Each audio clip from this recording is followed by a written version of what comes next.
¿Qué es la marcha? Es el paso bípedo que utiliza la raza humana para desplazarse de un lugar a otro, con un bajo esfuerzo y un mínimo consumo energético.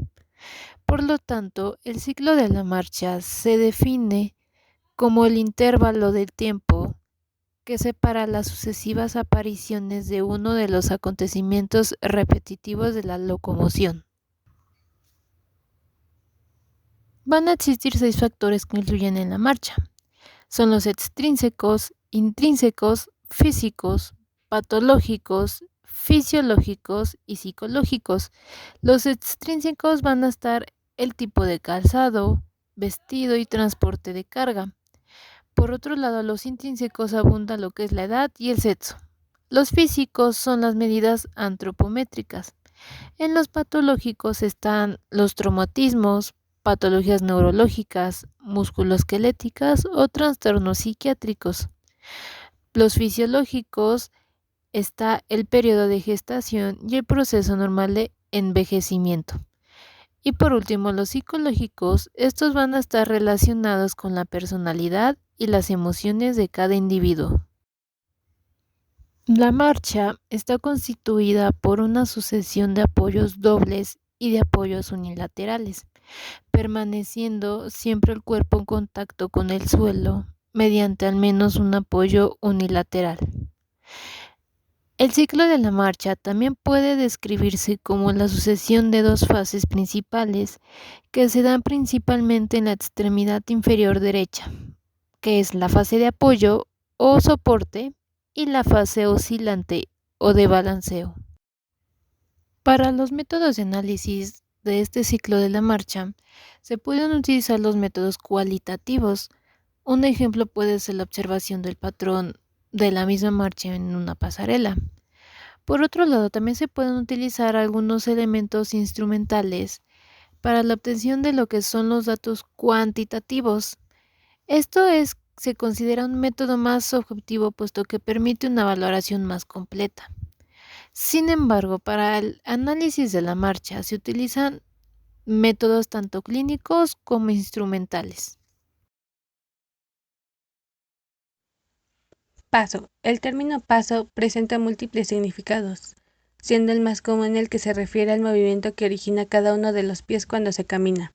De igual manera, un paso también es el espacio que se origina entre la punta de uno de los pies y el talón del otro cuando se está caminando.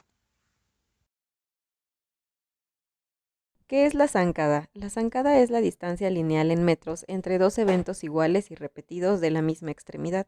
Se selecciona el contacto inicial de una extremidad hasta el próximo contacto inicial de la misma extremidad.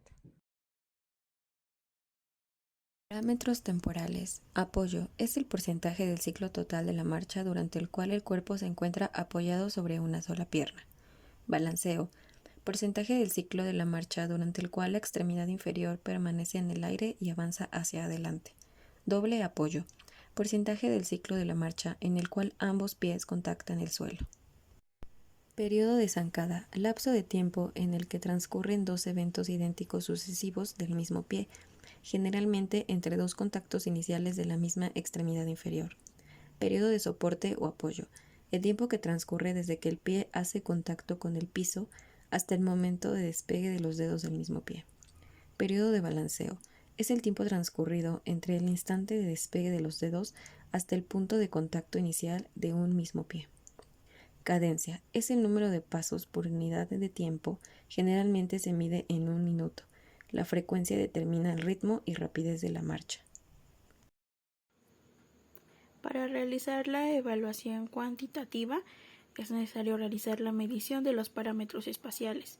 En primer lugar tenemos la longitud de paso, que es la distancia lineal entre el contacto inicial del talón de una extremidad y el de la extremidad contralateral.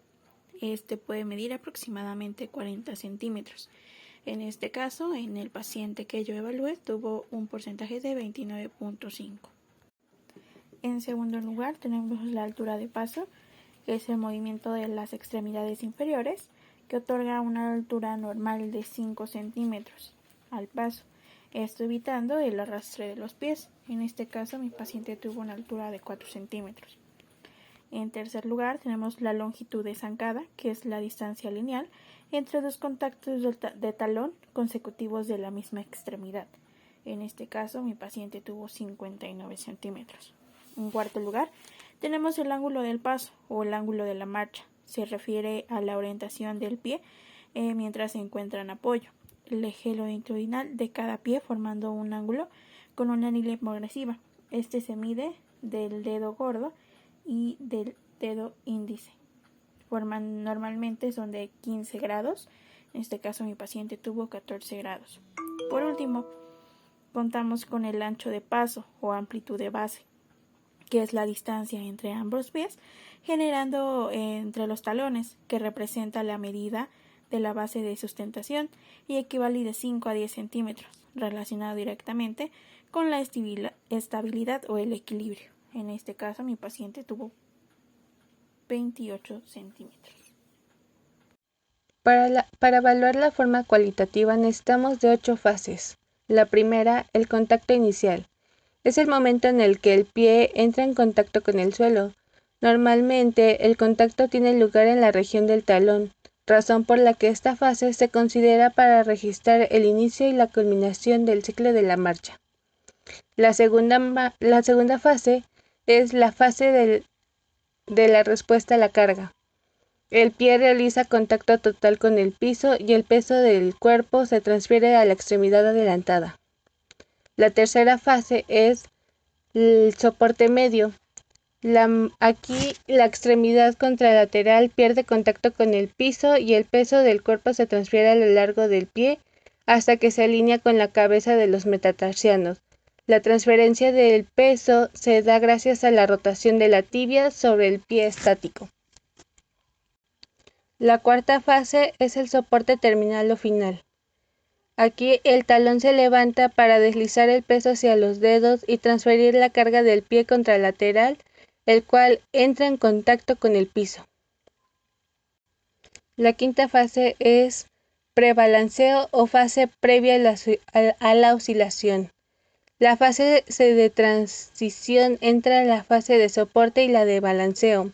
Se inicia cuando el pie contralateral entra en contacto con el piso y termina cuando el pie ipsilateral despega del piso. El peso corporal es transferido totalmente de una extremidad a la otra.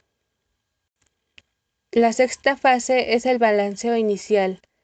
Inicia cuando los dedos del pie se despegan del piso y termina cuando la rodilla alcanza la flexión máxima durante la marcha, 60 grados. El músculo se encuentra directamente debajo del cuerpo y paralelo a la extremidad inferior contralateral que en este instante soporta el peso del cuerpo. La séptima fase es el balanceo medio.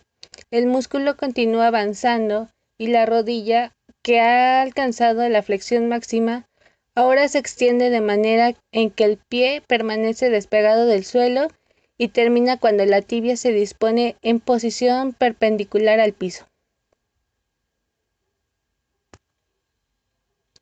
La octava fase es el balanceo terminal.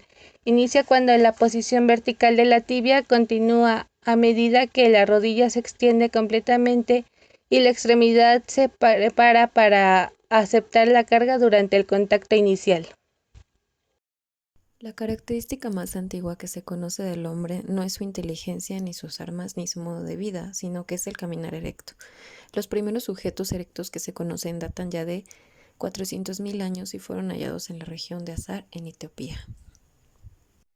La cantidad relativa de tiempo gastado durante cada fase del ciclo de la marcha a una velocidad normal es 1. Fase de apoyo, 60% del ciclo.